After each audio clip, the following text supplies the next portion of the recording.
Shri Harim Paramanandam Upadeshtaramishwaram Vyapakam Sarvalokanam Karanam Tam Namamyaham.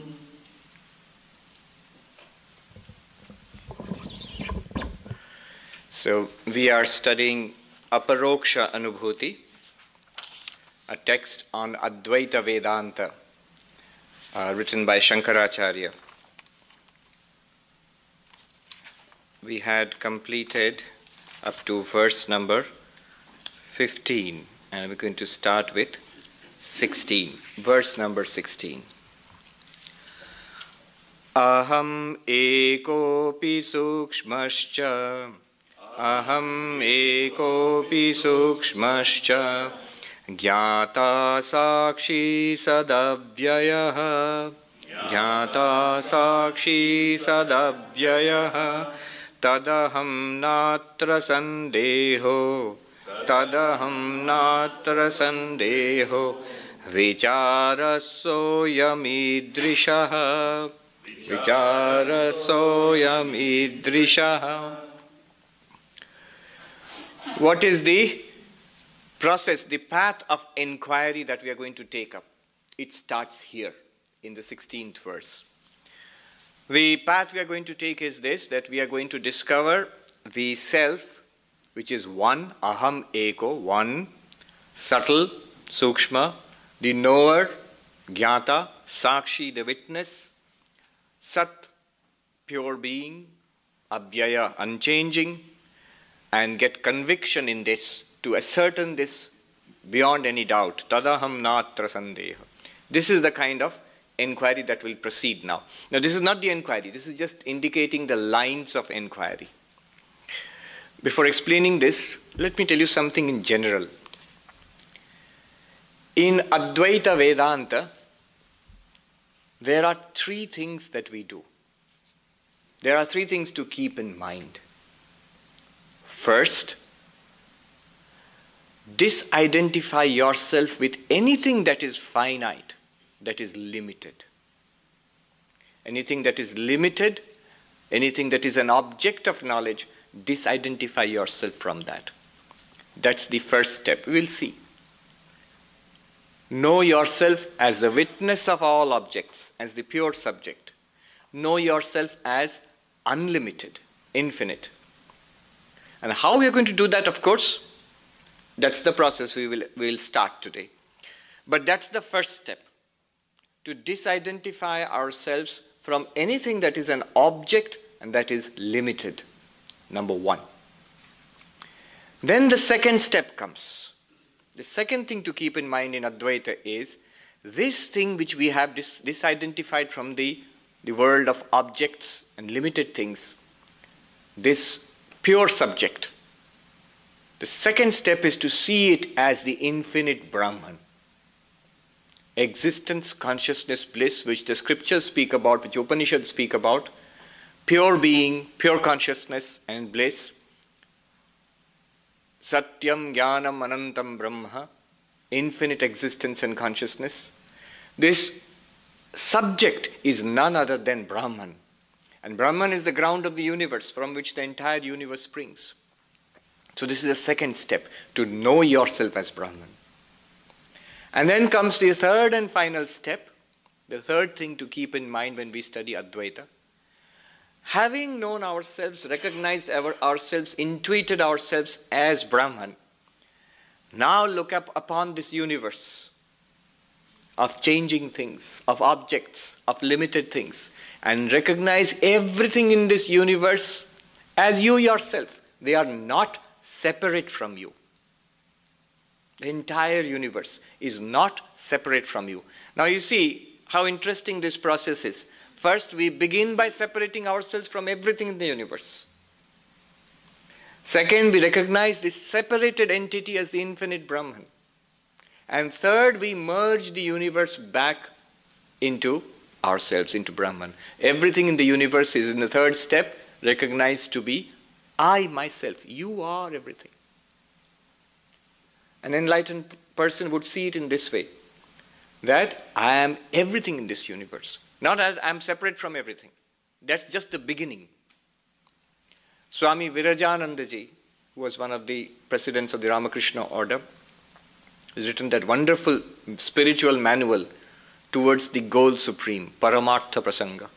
Whatever he learned in his entire struggle as a monk to realize God, all of that he put down in points. 1, 2, 3, 4, like that. And a little book towards the goal supreme.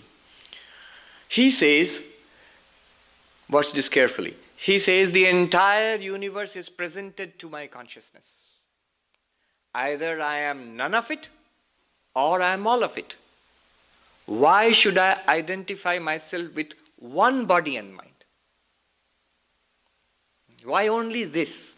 So the difference between an enlightened person and a person in ignorance is, the person in ignorance thinks he or she is this one particular body and mind, and everybody else is separate. There are other people, other things. Here is a world of action and a happening world, separate from me. That's our worldview. The enlightened person's worldview is, all of this is me. Not poetically, not in the sense of, it would be nice to be everything. Not in that sense. Not as rhetoric. Really, that's the conviction of the enlightened person. It's equally true to say that none of it is me. All of it is an appearance in the reality that I am. So anyway, 3 things to keep in mind. Now, as we go along in this text, we will see first we are entering upon the first stage, that is, disidentifying ourselves with all objects. The body is an object. The mind is an object.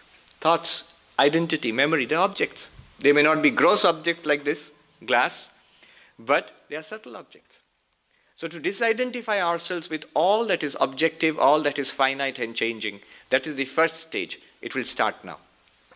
But remember, that's not the whole of Advaita, whole of non-dualism. After all, if you separate yourself from everything in the universe, you have not come to a non-duality. You have come to the observer, the witness of the universe, and a duality also. The entire universe is still out there. So this is the first stage. It will continue from here to, I think, the 33rd verse. Yes, up to the 33rd verse. Who am I? The pure consciousness witness. That will be found out now. The actual process will start. And it's a thrilling ride. But keep in mind, it's just the first stage. Then the true nature of that pure consciousness will be deliberated upon from the 34th verse onwards. We shall see the falsity, the nature of appearance of the entire universe in that pure consciousness. The pure consciousness which we will find here will be found to be infinite, without limit, after that, after the 33rd verse. That portion will continue up to the 88th verse, where with the second and third stages. The infinitude of our true nature, and that entire universe is nothing but an expression of our true nature. That will continue from the 34th to the 88th verse. After which will come a philosophical detour. That's several months away. So that's still a long distance away. Into the nature of Jivan Mukti. And finally, at the end will come a 15-step process. A 15-step program to recover from the addiction to the world which we have. So to establish ourselves in our true nature. That will be at the end. So that's ahead of us. Now we are in the first stage. What does Vedanta claim we are? Aham eko api. I am one. And sukshma, subtle. Subtle here is used in a general sense. You see, the Vedantic idea of the human personality is trichotomous, threefold. What do I mean by threefold? In very general terms, there is a gross body here. What you see is the gross body. And what you experience within, which nobody else sees, your own thoughts, memories, identity, personality, that's called the subtle body. That's the second aspect of our personality. And then the real you, pure consciousness, existence, consciousness, bliss. What Vedanta claims is the real you or real I, the real us. So that's the final part of the human personality. Now, Vedanta claims that is the real us. The other two are just coatings. Other two are just dresses that we have put on. The gross body and the subtle body. In our ignorance, all that we are aware of is the gross body and the subtle body within. And that's what we think we are. And Vedanta is trying to educate us to see that we are not that. So Sukshma here, literally it means subtle, but it does not mean the subtle body. It means in comparison to the gross body and the subtle body, the real self is subtler, even subtler. It is not an object of gross perception. You cannot see it. You cannot even see it with your inner eye, like thoughts, feelings. Even those are not the real self. In that sense, subtle.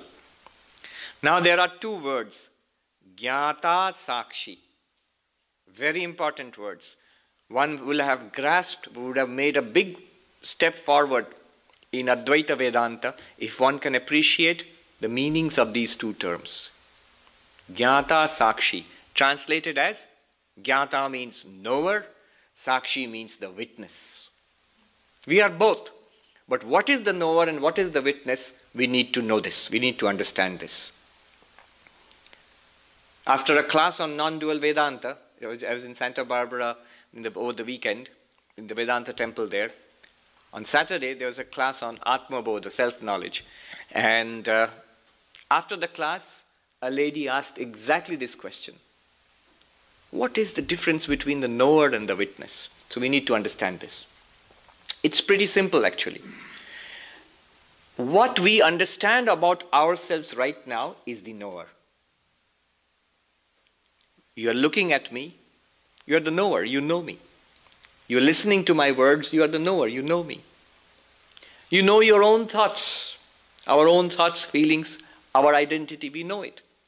This is the knower. The one who is sitting there and looking at me is the knower. The one who operates the mind and the sense organs is the knower. And that's what we normally think of ourselves, as a knower, jnata. That's our general idea about ourselves. I know and experience the universe and myself, this body and mind. That is the knower. Vedanta tells you that's just your apparent self. You are that. It's not that you are not that, but you are something deeper than that. What is that? You are also the sakshi, the witness. In reality, we are the witness, the consciousness, which is the unchanging witness of the changing body-mind, and which, in association with the body-mind, is the knower. Let me repeat that. The unchanging consciousness, which illumines every thought, emotion, idea of ours, is the witness. Those of us who attended the Drigdrishya Viveka class, in the very first verse we saw, the world is form and eyes are the seer. Eyes are the seen, mind is the seer. Mind is the seen and the witness is the seer. That witness is Sakshi, is the real us. Now, the knower is also us. It is the witness under the limitation of the mind-body. So these two differences have to be understood. When I hear something, when I taste something, see something, I am the knower. When I read something and understand something, I am the knower. And the consciousness, unchanging consciousness, which enables me to do all this, is the witness. So I am always the witness, and I function as the knower. In our state of unenlightenment, we don't understand how we are the witness. The enlightened person understands his or her own witness nature and also clearly sees the functioning as the knower. The knower is our apparent self, the witness is the real self. That bears repetition. The knower, jnata, is our apparent self, the witness is our real self. Another distinction, two distinctions I'll make between the knower and the witness. The witness consciousness is not changing, is unchanging, unflickering consciousness. It neither sets nor rises. The knower consciousness It's the same witness consciousness functioning through the mind, and it is subject to change. How it is subject to change? Well, I did not understand Vedanta before the class. Now I understand Vedanta. So the knower has changed. The knower has known something. The knower has to change to know something. If you want to know what is there in the Vedanta class, the knower has to come to this class and sit and listen and think and then know. So the knower always changes. The consciousness within it does not change, but the instrument which it uses, the mind, that changes. It has to change to know things in the world. So the knower is subject to change, the witness is not subject to change. And the knower uses instruments of knowledge. To know something in the world or in the body, we must use, number one, the mind, and number two, the sense organs. So the knower uses instruments of knowledge. The eyes, the ears, the tongue, the skin, nose, 5 sense organs. The mind itself, the inner organ of understanding, feeling. So these are instruments used by us when we are the knower. But the witness, the Sanskrit word is evocative, sakshi, sakshat ikshateti sakshi. It sees directly without any instrument. We'll go deeper into it. Just now to give a taste of what it is like. How do you know your own thoughts? With what instrument? Don't say with the mind. How do you know the mind itself? The mind is shining in the light of the witness, in the light of consciousness which you are at this moment. So the sakshi, the witness, knows directly without instruments. The knower uses instruments to know.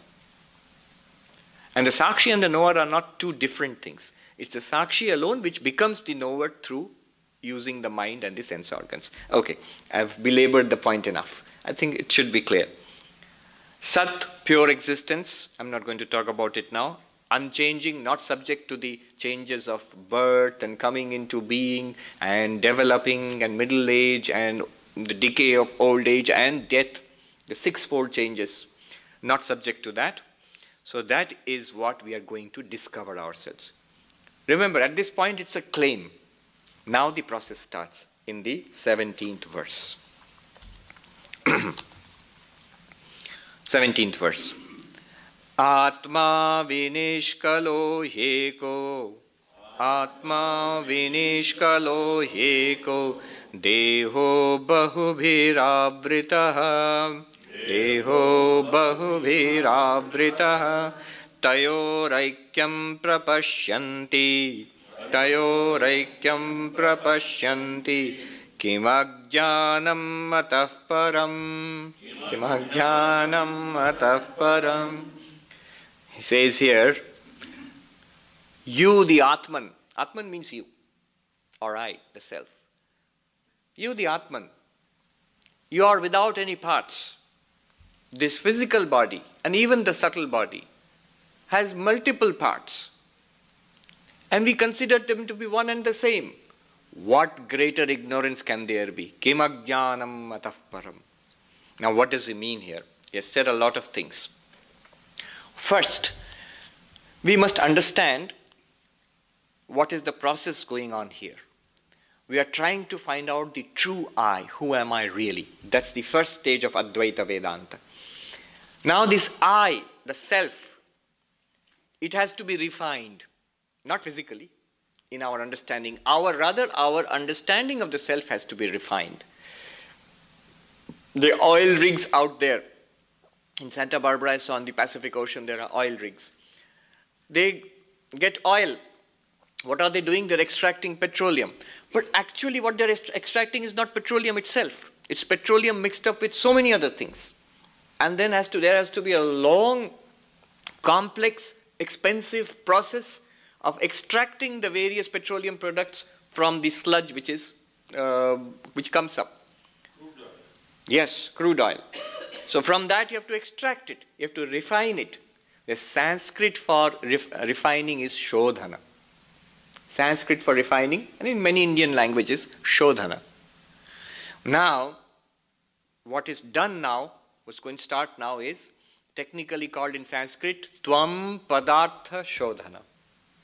What does that mean? In the great sentences in the Upanishads, which say that you are Brahman, first we have to refine the meaning of the word you. Thou art that, Tat Tvam Asi. Chandogya Upanishad, that's the essence of Vedanta. You are Brahman. But how do we start to understand that? First of all, you take the word you and we'll try to refine the meaning of the word you. Refining the meaning of the word you means, what does you mean? When you say you are Brahman, what does you mean? Does it mean the body? Does it mean the mind, the personalities, the memory? Or a combination of the two? What you are we talking about? When you say, Aham Brahmasmi, I am Brahman, which I are we talking about? It is not the unrefined meaning of the I. Yet there has to be a process of refining the meaning of the word I or the word you. Tvam Padartha Shodhana. Refining the meaning of the word you. That is starting now. A basic distinction is subject and object. I and this. Whatever we experience as this is not I. In many cases, it's pretty simple. The table is not I. I never say I'm the table. I'm not the glass. I'm not even the shirt on my back. But the real problem starts with this skin, with this body. Sometimes I say, I, this one. Sometimes I say, my body. And when I'm studying Vedanta, I say, this. So, the problem starts with the body. Sometimes we include the body in the meaning of the word I, in the meaning of the word you. I mean, that particular body sitting there is you. Now, if the word I has to exclude everything that we can classify as this, the body also can be easily classified as this body. It's an object of experience.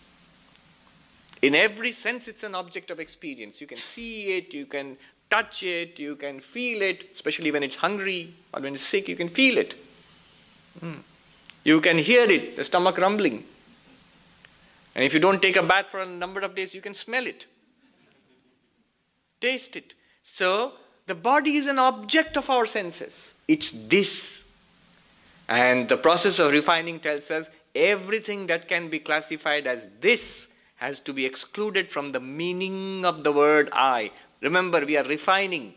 We are putting the crude I, like the crude oil. We have taken the crude I and now we are putting it through the process of, we have the huge Vedanta refinery. We are putting it through that process now.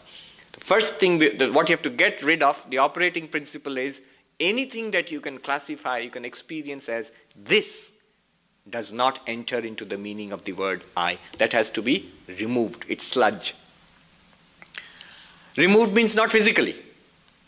You are not going to take a pincer and extract the real I from the body-mind complex. In your understanding, in our understanding. Let's see the this as the this. Why take it as I? Now, they'll ask us to consider three things. Look at the body. They start with the body. The subtle body, mind, it will come later. All the arguments will apply to the subtle body also, but let's take the physical body first. In the Gita, Sri Krishna warns Arjuna against the path of non-dualism. He says, the one difficulty with the path of non-dualism is, he says, avyakta hi gatir dukkham dehavadbhir avapyate. For those who are identified with the body, the path of Vedanta, of Advaita Vedanta, of the Jnana Yoga is difficult. Now remember, everybody has a body. Even the enlightened person, Vivekananda or Ramakrishna, we see that clearly, we can see a body. What is meant is, the existence of the body or appearance of the body is not a problem. Identification with the body is a problem. So the identification with the body has to be loosened. Now see, how we loosen the identification with the body. Consider these three things. One, I always consider myself to be a unit. One. The body is obviously a conglomeration of many parts. Hands and feet and head and stomach and so on. And multiple organs and below, and if you go deeper, tissues, and if you go deeper, millions and millions of cells. It's a multitude. Somebody told me that the number of bacteria in our body are more than our own cells. So it's a multitude, teeming multitude. And what is our experience of myself, of ourselves? I am one. We never considered that, but we generally consider ourselves to be one unit. I stands for a singular number. That which is multiple and that which is one. Here is a distinction. Contemplate this distinction. Number one. Number two, I always feel that I am sentient, I am aware, I am conscious. And the body is an object of my awareness, of my consciousness, of my sentience. I always feel that. Contemplate this. Number three, I always feel I am the same and the body is changing. I am unchanging and the body is changing. You may say, no, Swami, we feel we are changing. After all, I was a little kid. Then I was a teenager. Now I am a middle-aged person or I'm an old person. Of course I'm changing. But what has changed? What was a kid? What was a teenager? What was a middle-aged person or an old person? The body. Every change you are speaking about is a change in the body. Oh, I didn't know much. Now I am doing a PhD, so I know so much, so I've changed. But what has changed? What has changed? The mind. That's also an object of your awareness. All changes we see are by definition, if you are aware of the changes, you are the one which is aware and the change is something that you are aware of, by very definition. So you cannot be a changing entity, that pure awareness itself, by logic and by experience. By reason and by experience, you are not a changing entity. You are that which is aware of the changes. All the changes are in your body, in your mind, of course in the world outside also. So contemplate these three things. These three things which Advaita is just, the text is just pointing out. Number one, we always see ourselves as one, and obviously the body is a combination of many things. Even the inner body, the subtle body, is a combination of many parts. There is the memory, there are emotions, there's the intellect with its understanding and not understanding, and so on. The whole personality is multifaceted, has multiple components. But I always feel I am one, singular. Number one, you are one, and that which is not you, the mind or body, is many, many-fold. I don't mean you have many bodies. I don't mean you have many personalities, unless one has a multiple personality disorder. But the personality itself, even a single personality, has many parts and changing parts. So the third thing is, I am unchanging, and everything else which I considered to be myself is changing. The body is changing, personality is changing, mind is changing, memories are changing, everything is changing. So I am unchanging. One, many. Awareness, object of awareness. Unchanging, changing. Think about these three things. That's what he is saying. Atma vinishkala. Atma has no parts. And Deho bahuviravrita is a conglomeration of many parts. The word kala, which means part, it also means art in Indian languages, but kala also means part. And it has a specific meaning in Tantra also. Now, if you want to go deeper into that, what are the parts of the body? It speaks about the 5 elements. There is an earth part, Prithvi Kala, earth part, is the physical, if you just see in a very simple way, look at the body. There is flesh, skin, bones. That's the earth part, Prithvi Kala, of this body. Then there is Jala Kala, Apa Kala, that is the blood running through our various juices and hormones and whatnot, enzymes, all coursing through this body. That is the watery aspect, the elements: earth, water, fire, air, and space. And then we are breathing in and out. Very important, oxygen. So that is the air aspect. And then there's the heat. Heat is extremely important. Without heat, the body will die. So the fire aspect and the space occupied by this body, the space aspect. These are all aspects of the body. Body has 5 aspects from the 5 elements. There are other kalas also in Tantra. These time is also an aspect. The time applied to the body is ayu, lifespan. That's also something which is an aspect of the body. So in this way you can speak of many aspects of the body. But I, the observer, do not have these aspects. I watch, I experience the body with these objects, with these aspects. So I am without aspects, without parts. The body has parts. Even the subtle body has parts. Now I am confusing the two. You say, no, I am not. Yes, we are. When I ask you, when you ask me, who are you? You say, don't you see here? This.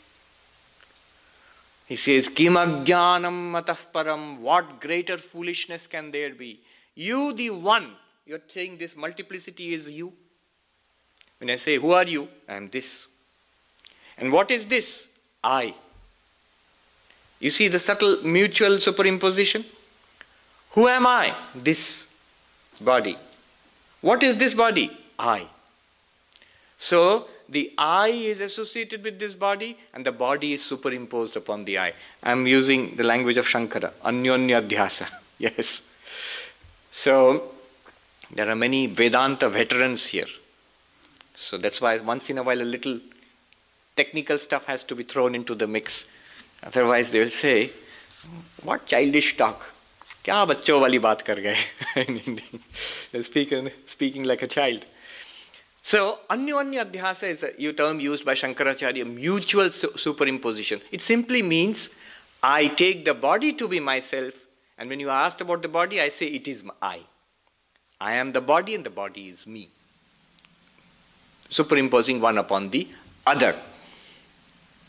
Kim ajnanam matah param, what greater ignorance can there be? I, the second aspect, I as consciousness and body, an object of consciousness. And what do I say? I am this body. The consciousness and object of consciousness, we are taking them to be one and the same. Kim ajnanam matah param. What greater ignorance can there be? What greater foolishness can there be? And I always experience myself as changeless. And everything in this body and mind is changing. And I say, who am I? This body and mind. Kim ajnanam matah param. What greater ignorance can there be? What greater foolishness can there be? We are saying it is one and many, we are saying it is one. Identifying the one and the many. Consciousness and object of consciousness, identifying them, taking them to be one and the same. Unchanging, and how can the unchanging be the changing? How can the changing be the unchanging? And yet we smoothly do that. We have absolutely no qualms about saying such a ridiculous thing. Only Vedanta is pointing it out to us now. Kim ajnanam matah param. What greater foolishness can there be? Clearly you are unchanging. Think about it. If the Atman changes, supposing there is some change you notice in the Atman. If Atman is the self, just suppose for theoretical reasons, as a question, suppose I notice a change in the pure consciousness. If you notice a change, does it not become an object of your knowledge? And that which is an object of your knowledge is not you. If you notice a change, if you cognize a change, if you recognize a change, it becomes anatma immediately. By sheer reasoning, there can be no change in the atma. Any change that is noticed will become anatma because it's something that you noticed. It's an object of knowledge. Kim ajnanam matah param. Though these arguments are targeted at the physical body, they apply very well to the mind also. Though later on, much later on, there will come a verse in which a barrage of 7 arguments is unleashed to show that we are not the mind. But even these arguments which are directed to the physical body, we can apply to the mind also to see that we are not the mind.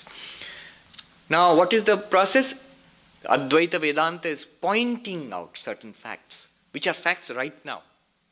You don't have to become unchanging. You are already unchanging. Recognize it. You don't have to become one Atman. You are already the one Atman. Recognize it. You don't have to become consciousness. You are consciousness. Recognize it. This is the process of refining the meaning of the word I, or the meaning of the word thou. Thou art that, Tattvamasi. Let's just touch upon the 18th verse and then we will stop for questions.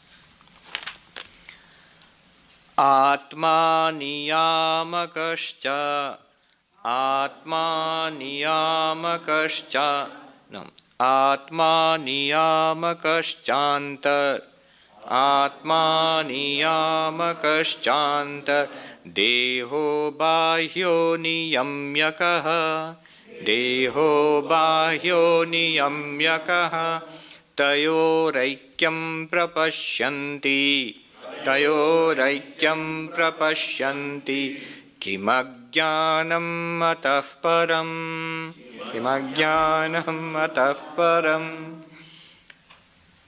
More pointing out, like a powerful lawyer, expert lawyer.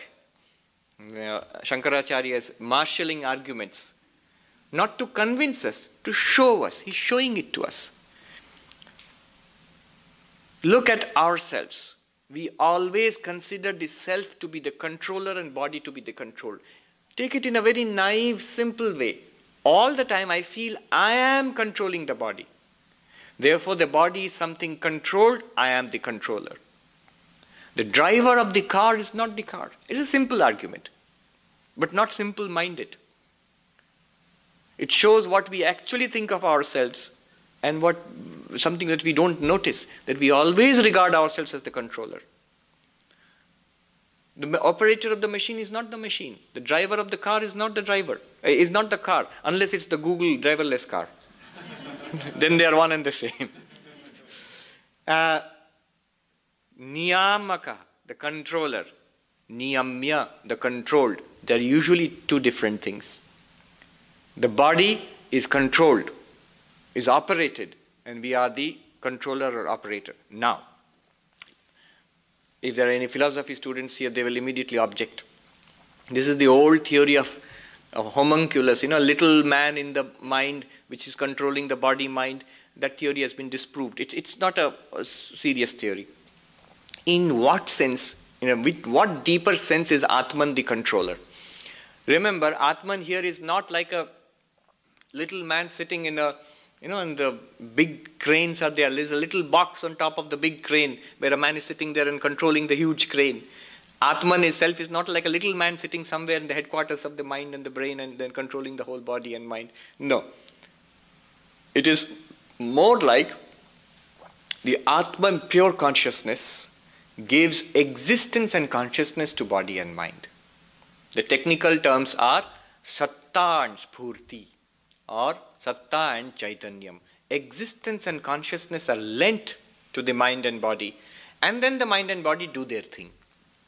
The Atman does not control the mind and body directly, no more than a magnet is controlling the iron filings whirling around it.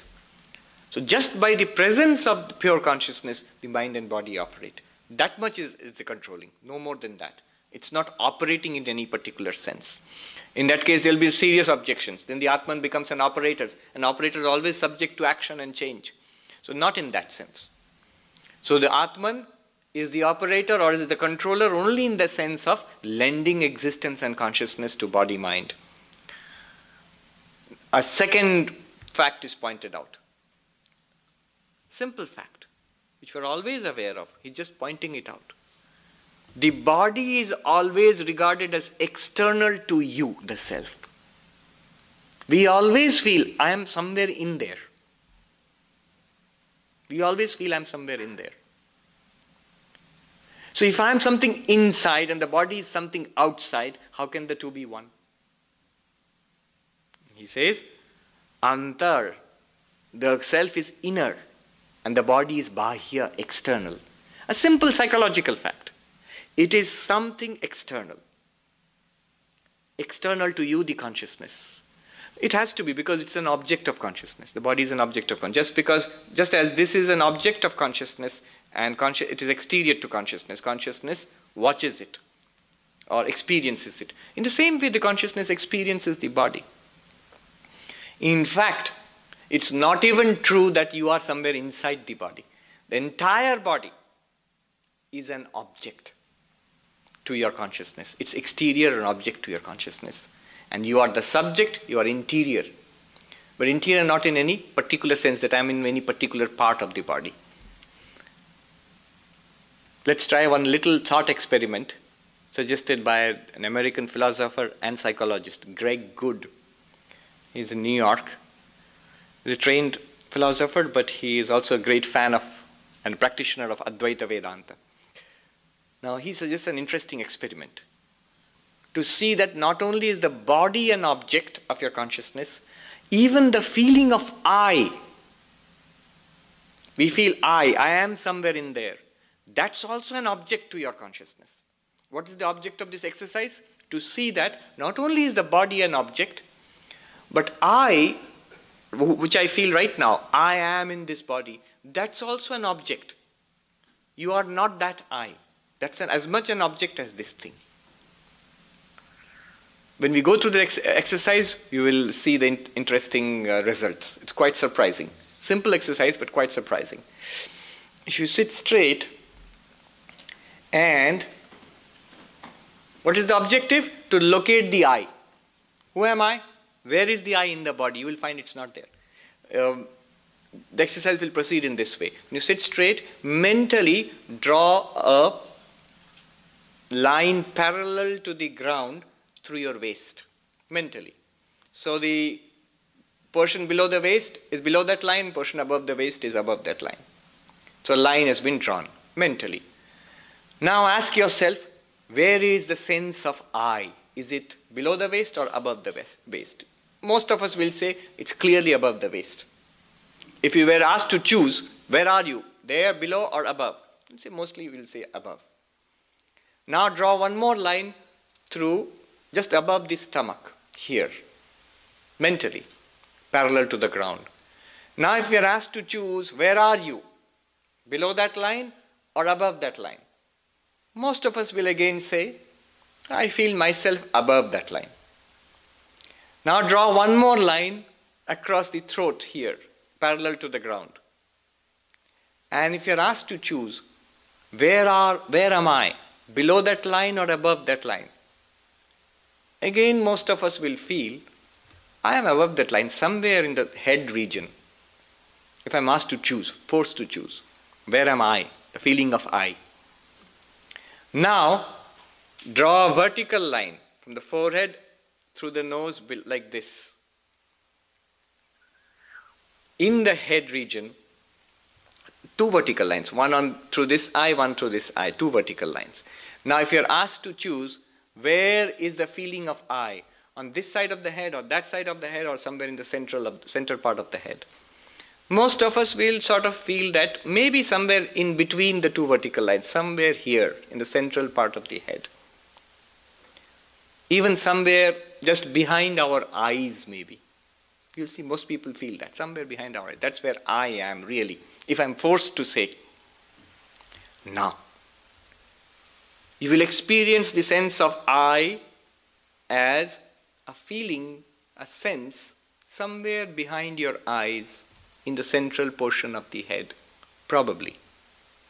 Now here is the real question. What is experiencing that I now?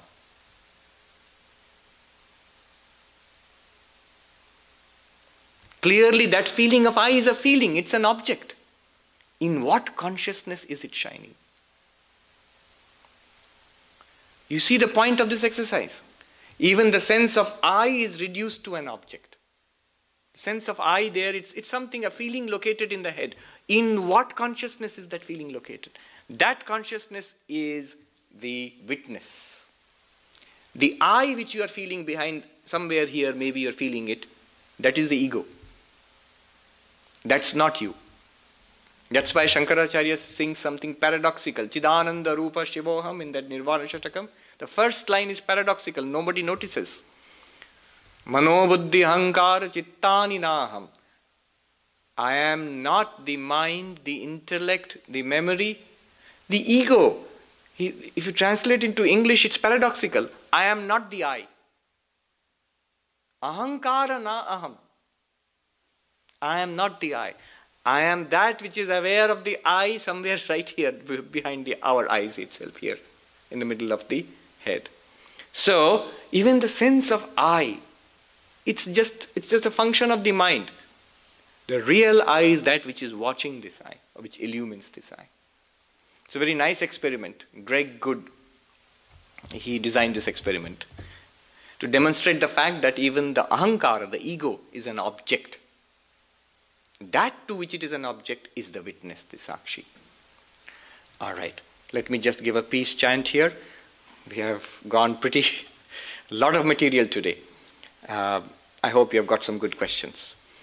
Om Shanti Shanti Shanti Harihi Om Tat Sat Shri Ram Krishna Arpanamastu. Questions? Please ask for the mic. Here's.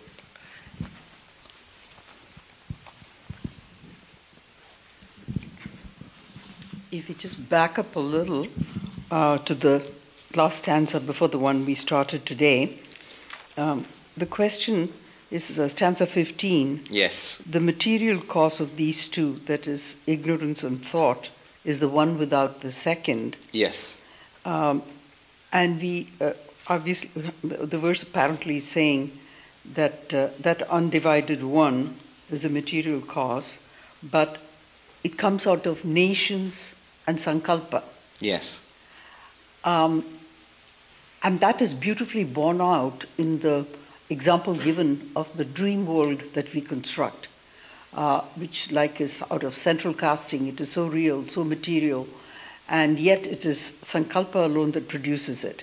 Therefore, we have less difficulty in accepting that this world, which seems so painfully material, is also out of sankalpa. But then there is this logical question going back to biology and evolution as to when the sankalpa started projecting this also believable world. Where was it in one-celled organisms or very simple organisms? Did they project? Did they have the sankalpa to project a world? Right. When did that start? I mean, aren't we kind of drawing a line on a slippery slope? Yeah. So this harks back to last class, to the 15th verse, which we are not touching upon today, but still, let me just give an indication of an answer. Here is a deeper problem. If we regard ourselves as bodies with minds and consciousness, then we have already accepted the axioms of reductive materialism. That matter alone, matter and energy alone are fundamental and true. Over time they have evolved into planets, stars and planets, and they have evolved into bodies and life, and then they have evolved into nervous systems which have somehow produced consciousness and mind, and thus we find ourselves here now. So what is fundamental? Fundamental is matter and energy, time and space. But that's the materialistic reductionist point of view, where you reduce everything to matter, energy, time and space. Then only this question will come, how were sankalpas there when there was only a single-celled organism? Why only a single-celled organism? Where were the sankalpas when there was no life at all? You can conceive of a physical universe without any life. A lifeless universe, you can conceive of that. So where was sankalpa then? Where was it when it was an expanding cloud of particles seconds after the Big Bang? See, we have already accepted the materialistic reductionist point of view. Then this thing becomes very problematic. But what Advaita Vedanta says is, you keep that aside, bracket that point of view aside. That is the Charvaka point of view. That also runs very deep. Take your own experience. Take your own experience. Time and space, matter and energy bodies and minds all appear and are experienced in consciousness. The idea of a body with consciousness is a story we tell ourselves. But what do we experience actually? Not what we think, not what we understand from textbooks. What do we experience at every moment? We experience things, bodies, minds, ideas in consciousness. So, Advaita starts with consciousness. Now, if you ask for an answer, what will the Upanishads or Vedanta say to your question? They will say, answer goes like this. Saguna Brahman Ishvara, which is power of Maya, is eternal. All jivas and their sankalpas remain in a potential state in Maya. When creation starts, Saguna Brahman or Ishvara projects this universe of 5 elements. And then your planets and your process of evolution can take over and bodies will evolve. And the jivas with their sankalpas, who are in the potential state in Maya, they take up bodies. Where did they get those sankalpas? In a previous cycle of creation, existence, creation, existence and destruction. You see, the Hindus believe in an infinite cycle of Srishti, Sthiti, Pralaya. So these sankalpas, these jivas are beginningless. That's what I said last time. They're beginningless, but they have an end. When knowledge comes, we come out of our jivahood, individuality, into the infinite. So that's just an outline of an answer. Don't worry, those answers will come up. What has happened in the 13th, 12th, 13th and 14th and 15th verses is an outline of what will happen in the rest of the book. Question? Yes. You have a question here? No? Yes, there's a question.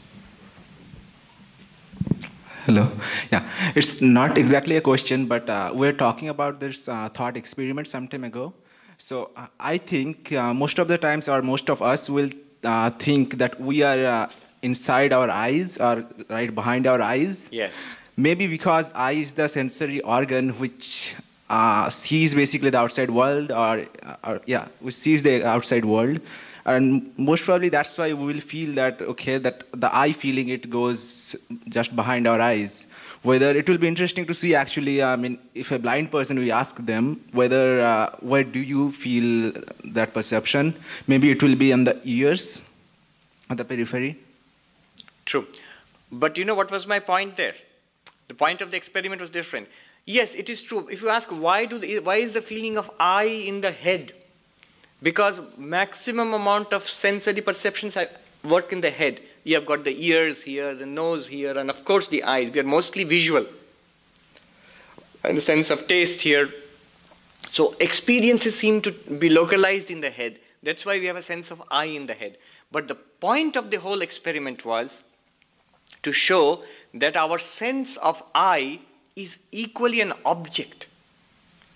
Wherever you localize it here, or even in the chest, eye, it's still an object, it's an experience. What consciousness is experiencing that? That is the question asked. So wherever you localize it, just localize it and see it's a thing, just like this thing or this thing. Question? Yeah.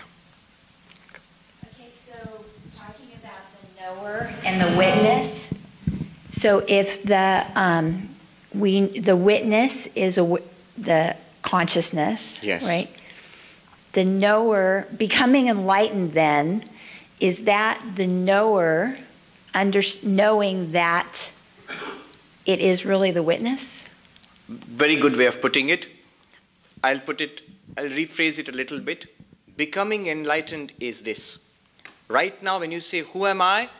the answer will be, "I am the knower. I am the one who is speaking here, listening here, experiencing here. So I am the knower here." And being enlightened will be shifting the reference of that I to the witness. If you ask I, who am I? The I refers to the knower now. Enlightened is shifting the reference of the I to the who am I? I am the witness. Witness of what? Witness of the knower. Yes, witness of the knower. That's perfect. Yes. And remember, it is that very witness which also acts as the knower. but then you are free of the knower. So the shift is instead of being the knower of the witness, be the witness of the knower. Yes, first of all, become aware of something as like a witness. We are not even aware of that now. We do not even consider the possibility. Become aware of something as a pure, unchanging consciousness as the witness, and then know that to be your real nature. And that witness alone, after all, where does the knower get its consciousness from? You cannot be a knower without consciousness. So the knower, which has all these first-person experiences of knowing, it gets its consciousness from the witness. It is the witness alone in association with body-mind which becomes a knower. In reality, it is the witness. Okay. We'll come to you. Is not then the witness and Atman, are they not synonyms? Good question. Are witness and Atman, are they not synonyms? Sakshi and Atma. Yes. Chaitanyam, Chit, Sakshi, Chiti. Other words. Brahman, I'll come to that later. Atman, also Chaitanyam, Chit. So they are all synonyms. Now one point here, very good point. So that is the Atman, and Atman is really the Sakshi. Sakshi is the real Atman. This Sakshi or Atman is to be realized as Brahman of the Upanishads. It's also Brahman. It has to be realized. When you say Tat Tvam Asi, Tat refers to that Brahman which this Sakshi is in reality. The refined meaning of the word thou and the refined meaning of the word that will point to the same Nirguna Brahman. That is the approach taken in traditional Advaita Vedanta. In Sanskrit, Tvam Padartha Shodhana will lead to the Lakshyartha of Tvam Padartha, and Tat Padartha Shodhana will lead to the Lakshyartha of Tat Padartha. Both of them mean Nirguna Brahman, Satchidananda. In English, the refined meaning of the word that, the refined meaning of the word thou leads to the pure existence consciousness bliss, which is attributeless Brahman. In that sense, they are identical. Don't worry about it. It'll all come slowly. We have a question here. Oh, you had a question? Yes. Yeah, just, Swami, it seems, am I being too semantically oriented to be confused about when you're saying the experience, like the Atman is the witness that is experiencing? It seems like action is becoming... There's no action in the Atman, and isn't witnessing an action? I'm getting a little lost. So make this distinction. Witnessing, though it looks like a verb, it is not being used as a verb here. Witnessing is like illumination. It just shines, and because it shines, everything is illumined by it. So it illumines the actions, but it is no action. No, it illumines the actions, it illumines the absence of actions. It illumines objects, it illumines the absence of objects. Like, it illumines your day-to-day activities in the waking state. It illumines your dreams in sleep. And it illumines the absence of the waking state, absence of the dreams in deep sleep. So both the presence and absence of things and actions is illumined by the witness. Even when there is nothing, that nothingness is illumined by the witness. So it's the illumin that enables an action to be an action. Yes. And not only that, it's that illumination which enables the knower to know things. By what light do we see? By what light do we hear? By what light do we think? What light do we speak? Ken Upanishad starts with that. It is the pure light of the Atman, or the pure light that is the Atman, pure consciousness, which through the mind and body enable us to see and to hear and to speak, to be a knower and a doer. And it's choiceless. All choices, that is choiceless awareness.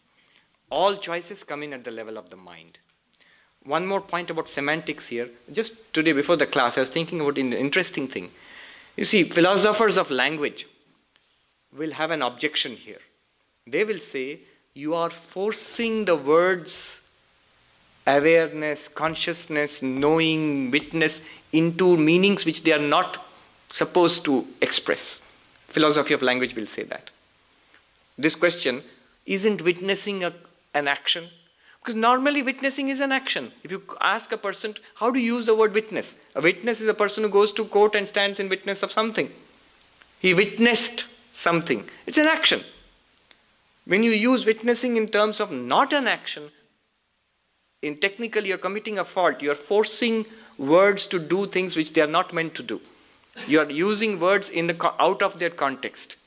So all the words that you're using, consciousness, sentience, awareness, these are not the senses in which they are used in common language or even in philosophical discourse, the way you are using them in Advaita. So this is a doubt. This is a technical objection, but a powerful objection. What is the answer to that? When I was thinking about it, the answer is very simple. It is these words are part of the English language and a part of the discourse which is mainstream today. You don't have words for it. But Sanskrit has many, many words for it. The pure consciousness, Sanskrit has many words for it. Chit, Chiti, Chaitanyam, Sakshi. These are very precise words used in Sanskrit. The difference between technically Vachyartha and Lakshyartha, very precisely defined. So they knew about it and they had words to deal with it. It's just that we don't have words in the modern parlance, in modern day-to-day language and modern philosophical language, because we are heavily influenced by the materialist reductionist worldview. That's why we don't have those words. That's why we have to make do with words like consciousness, sentience, awareness. We can see, those who know Sanskrit will see, these words are similar but not exactly the same. And words like Sakshi, difference between Sakshi and Pramata. Very clear difference in Sanskrit, in Vedanta epistemology. Pramata is a knower, one who uses instruments of knowledge, pramana, to get prama, valid knowledge, about prameya, objects of knowledge. Very precise. And what is the power behind it, the consciousness behind it, the illumination behind it? Chaitanyam or Sakshi. Again, clearly defined. Very precise, separate. The pramata engages in action. Is a doing word. It does things. Sakshi is not a doing word. It does not do anything. Yes. Last question. One comment, Swami. Hermann Count Kesseling, the German philosopher, says Yes. that there are more than 10 times the words in the world of the spirit than in Sanskrit than in English. There are more than 10 times? 10 times the number of words in Sanskrit for in the spiritual realm than Yes. in English or even German. My question is, you said Sakshat, Ikshate, Sakshi. Sakshi. Can you explain what that Sakshat means? Sakshat means directly. When we experience something, consciousness plus mind plus eyes enable me to see this glass of water. Now the eyes are what are called karana, instruments. External karana, external instruments, eyes.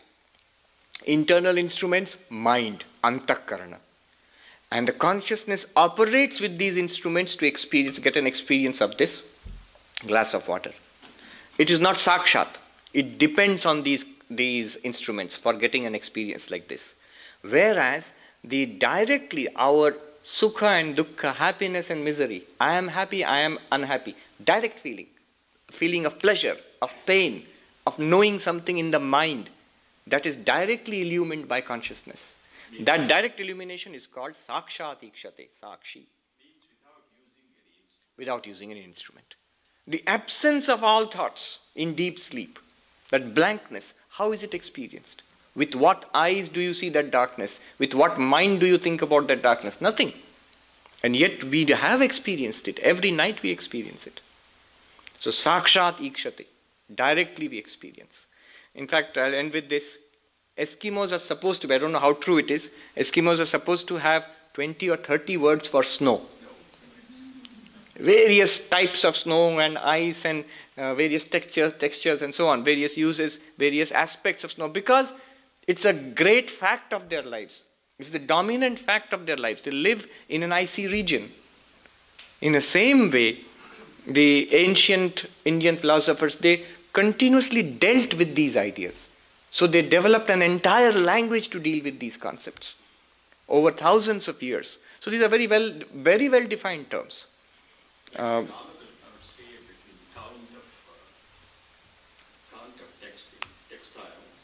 Yes. Only an expert can tell you, the one who deals with these things. Yes. Thank you very much. And we shall continue with this refining of the meaning of the word I in the next class. Thank you.